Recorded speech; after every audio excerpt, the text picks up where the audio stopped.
Hey guys, welcome back to Lynn's Garden. Today I am so excited to share with you, it is potato planting day. All right, I've got this big bag of potatoes ready to plant, and I'd love for you to come along with me and see how I am planting these potatoes in my Central Texas garden. Let's go. I am so excited to show you what I'm doing and the varieties that I'm planting this year. So let's go ahead and come over here to my bag. This is from my favorite nursery. I've mentioned this nursery before, Hill Country Water Gardens and Nursery.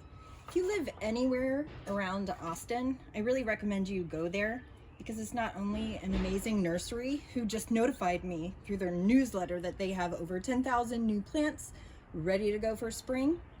In addition to that, it's the most beautiful garden store or garden nursery around because they create these amazing ponds. They've got water features, and just walking around there is almost like going to a botanical garden.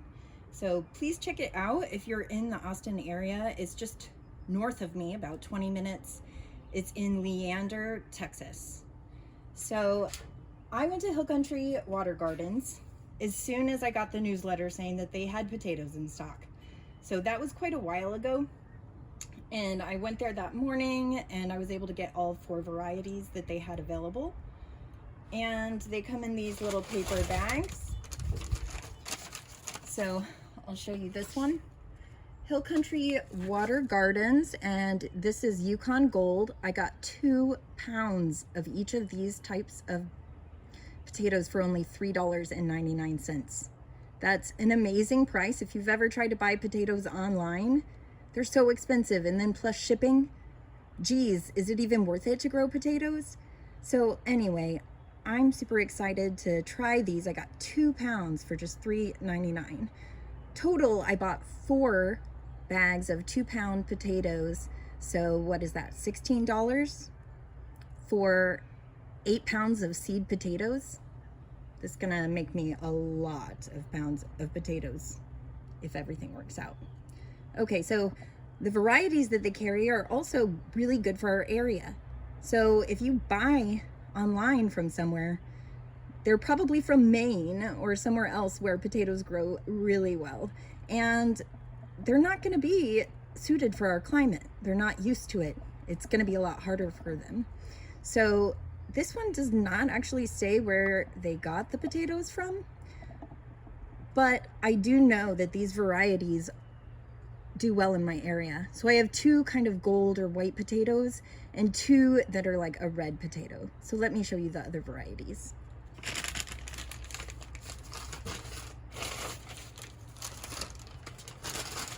Okay, sorry, before I move on and forget, let me show you what this looks like. So here is the Yukon Gold, and I'll explain in a little bit why I cut up some potatoes and why I didn't cut up others. First off, with this particular potato, it's quite big for a seed potato. Seed potatoes are usually just 1 to 2 inches wide in diameter, and that's a great size, but it doesn't matter. You can plant as big of a potato as you want. It's just that you can actually cut these potatoes up and plant them separately if you want to get a bigger yield.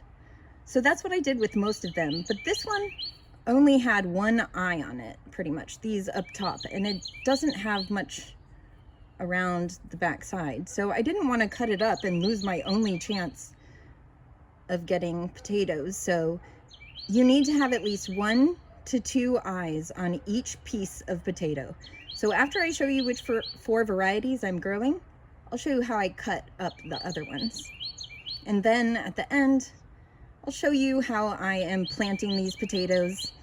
Now I won't make you watch me plant all 50 seed potatoes, but I will show you how I'm doing it and explain where I'm doing that as well in my yard.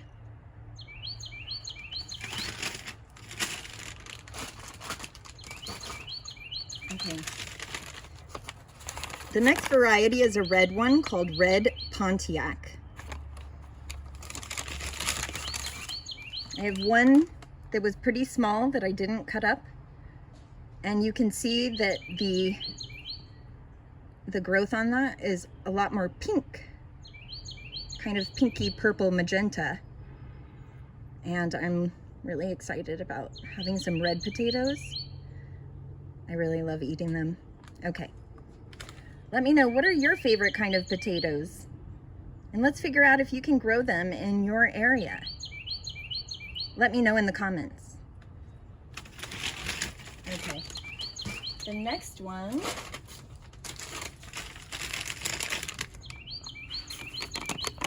is called white Kennebec. It's another white potato. So I did not cut up nearly as many of these. I only cut up 2 of them that were quite big, and a lot of them were pretty good size. Okay, this one also really didn't have anything on the bottom, so I kept this as one potato. And you can see this white Kennebec has much more yellow growth, kind of like a yellowish green, little bit of brown on the end. Yeah, and you might notice that these potatoes look dirty. That's because they don't wash them. They actually stay a lot better if they are taken out of the ground and not washed. So when you do store your potatoes, I recommend you don't wash them until you're ready to eat them. Okay, moving on.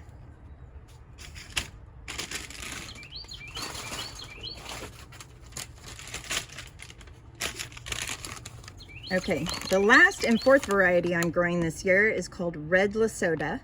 It's another red potato, and I actually cut up all of these. None in here, and that's because they were gigantic. Okay, so let's take a look at the Red Lesota really quick. When I cut these up, I just labeled the name of it on here. I think this is it, so I wouldn't forget which one was which. Let me see if I can find that somewhere. Yes, RL for Red Lesota. And let me find one with a good growth on it. Okay, yeah, so this red potato also has a more magenta growth on it. Now this is where it's gonna start growing from after I plant them, so they are ready to start growing. So I did want to mention that it is the end of February, and I would have preferred to put these in around Valentine's Day, February 14th, but it was about to freeze then, and I didn't want to plant them at that time. So I'm just getting them in kind of late. The reason why that really matters in Texas is Texas has basically 2 short growing seasons, in my opinion. And there are things that you can grow all the way through summer, but if you're talking about a lot of the typical vegetables that a vegetable gardener would grow, those are going to grow probably in the spring, and then you can do most of those also in the fall. But our seasons are really short, actually, in a way similar to way further up north, where they just have a very short growing season. So we need to get our food crops to harvest really fast as humanly possible. So that's why it really matters to get them in early. It takes about 80 to 120 days for these to be finished growing and ready to harvest. And you're gonna know they're ready to harvest when the foliage dies back and it starts to get yellow, and then you can go ahead and carefully dig them up. Now, if you want to be able to store them, you want to dig them up so carefully, because the skin, before it's cured, is going to be really soft and really easy to get off, to basically brush off of the potato, sometimes even with just your hands. So after you cure it, it's going to really harden the skin and make it able to keep for a long time if you have it in the right environment, which is cool and dark. Basically 45 to 60 degrees is ideal. And if you have an extra fridge in your garage, that's something I'm thinking about getting, because I could keep the temperature between 45 and 60 for my root vegetables that need that environment. If you live in a place like Texas, we don't have basements. For one thing, the ground doesn't freeze here, so we don't need that. Also, we're on top of limestone rock, and there's not as much soil here, so it's really hard to dig. So you're really not going to find basements and root cellars here very often. In addition to that, in my house, it's not that cool. So I'm thinking about that. Otherwise, you know, you can still grow potatoes, just eat them a little faster. They're probably not going to last as long as they would if they were in the right kind of storing environment. So now I'm going to talk really quick about how I cut them up. When you cut them up, like I said before, you just need to make sure there's 1 or 2 of the eyes growing, and do it about 24 hours in advance. So I did this yesterday morning, and it allows the skin to kind of harden a little bit so that when you plant them, they don't just rot and they're able to grow instead. So that's why I did that yesterday, and that's why they need to be planted today. And now the skin like on the inside feels very satiny. It's not completely dry, but it's got a nice soft satiny finish. Okay, I'm gonna put that back. And yeah, so now I'm gonna go plant these, and I'm gonna need to choose a sunny spot with well-draining soil. Now, the soil around here is not naturally very well draining, mostly because there's a lot of clay in my particular area. And if you live further east in Austin, you might be in a completely different ecozone, the Blackland Prairie, where you're gonna have lots of clay, but also lots more sand. So over there, it may be way better for growing vegetables.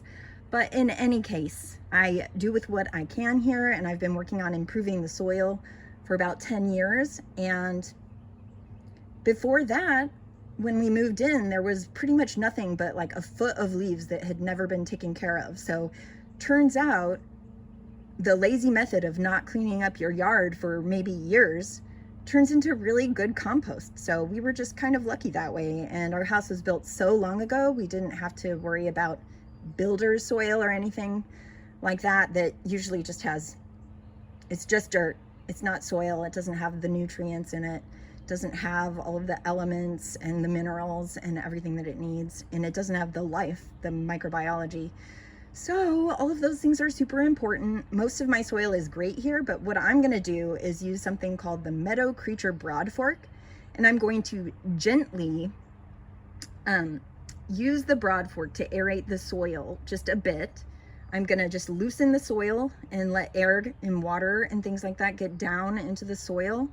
And that's gonna help my potatoes, because then they're gonna be able to grow. It's not gonna be such dense clay that they're gonna have to fight through. And also, you want it to be really well draining. And if you have clay, it holds water, it doesn't let it drain as well.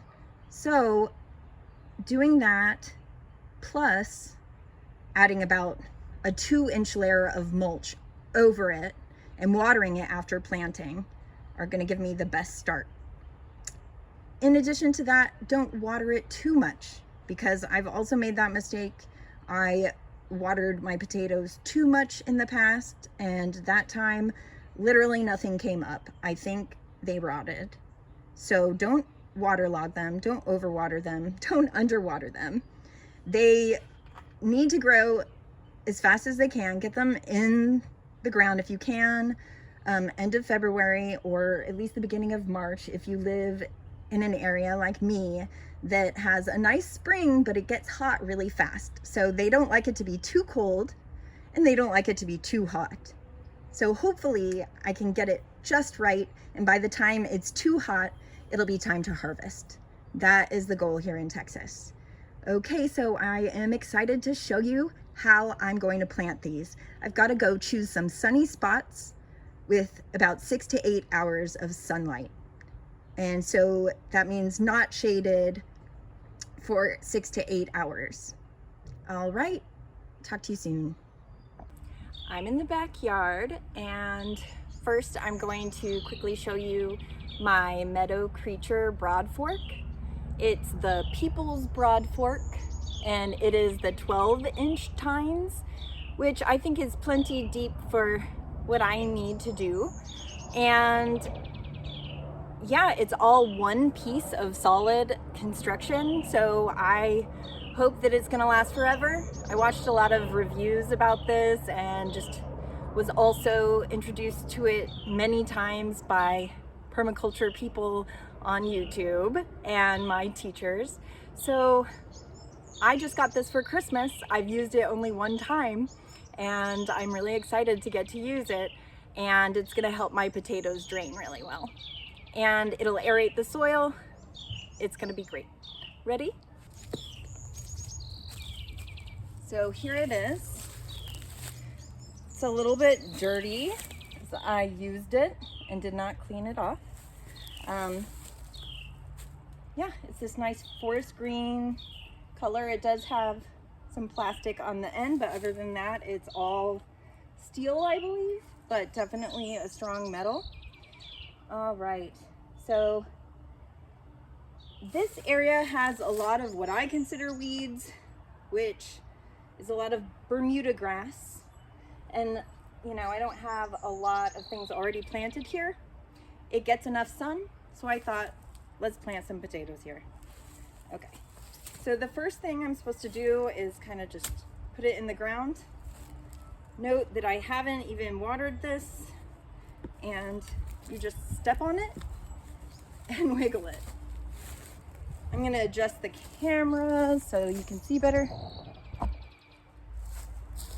Okay. I've already, with just that, almost got it all the way in the ground, which would be 12 inches. It's fun and it's not very hard at all. So I have seen people use these to just completely till and turn over the soil 100%. And if you need to do that in an area to at least start out, sometimes that is necessary. But mostly low till or no till and the least amount of soil disturbance is what I'm going for. And so this is all the way in. I'm just gonna wiggle it back and forth a little bit. And that's it. And I'm gonna pull it out if I can. Okay, I might have to wiggle it back out. Yeah, that's not so bad. All right, so it just sliced in there 12 inches. And yeah, okay, I'm gonna do that a couple more times.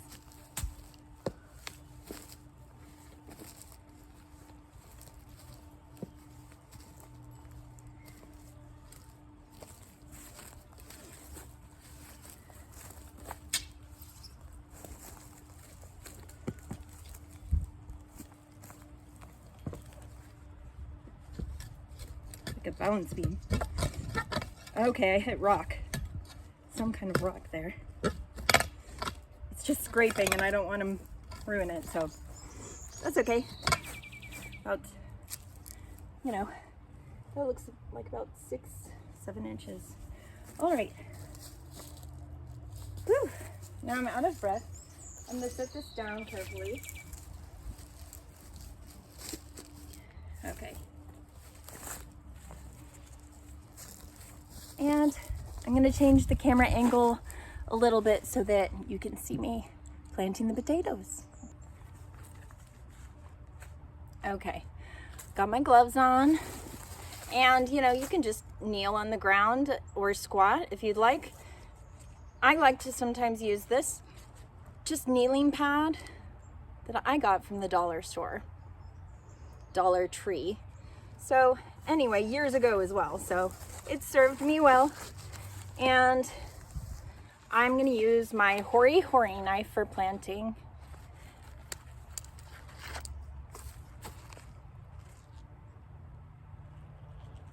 I got this off Amazon for about $20.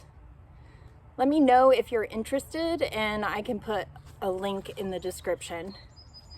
So let me know in the comments if you're interested in getting one of these. Hori also means dig, chop, dig. That's what I use it for. All right, here we go. First, I'm gonna get rid of these weeds right here super easily. This is a grass that I did not plant. And I will usually leave weeds in place until I'm ready to replace them with something else, because the soil needs to be covered with something, and plants are better than nothing for sure, and they help cool the soil and just so many things. We'll get into in another video. All right, I'm gonna kind of clear it away. A little bit more weeding just while I'm here. Okay, so I want to plant my potato pieces or whole potatoes about 12 inches apart. Okay, so here's my bag of potatoes again. Just so I can kind of remember which ones are which, I'm just gonna do my potatoes in different sections of the yard. And that way I know if I get some potatoes from that corner of the yard, I'll know which ones they are.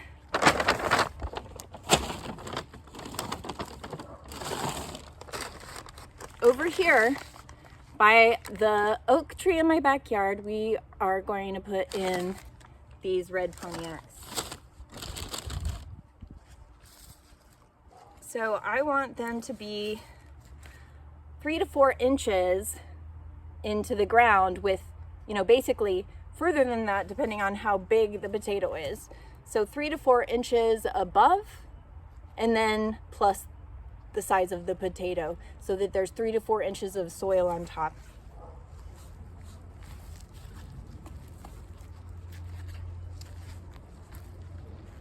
Wow. This soil is so amazing. Look at that. Okay. Let's dig a little bit more.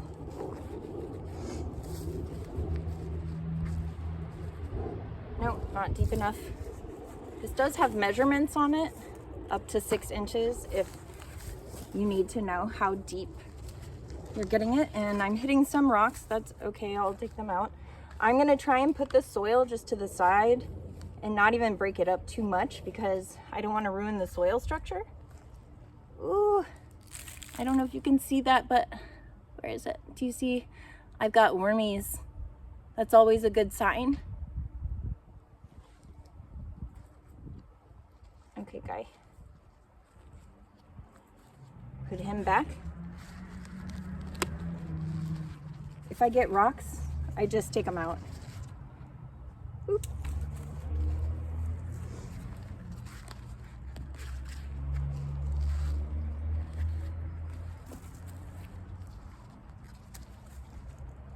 Oh, that's good.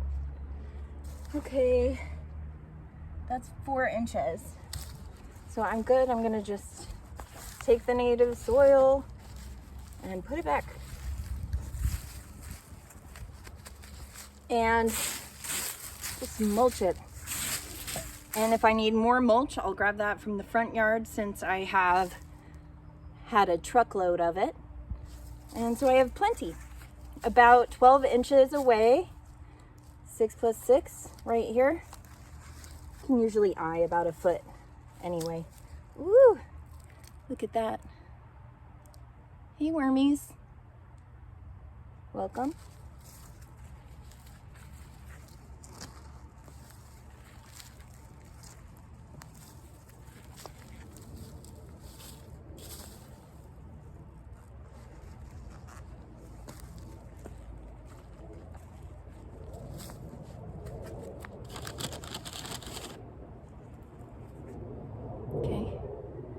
Guy's going in.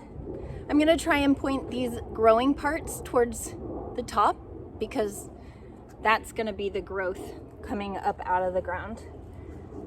Then it's gonna form more potatoes underneath the ground that I will be harvesting hopefully in a few months. So if you want to follow along, you can see what happens, watch them as they grow, and see what the harvest is. I plan to weigh my harvest this year. I've never done that, but I do have a good little kitchen scale.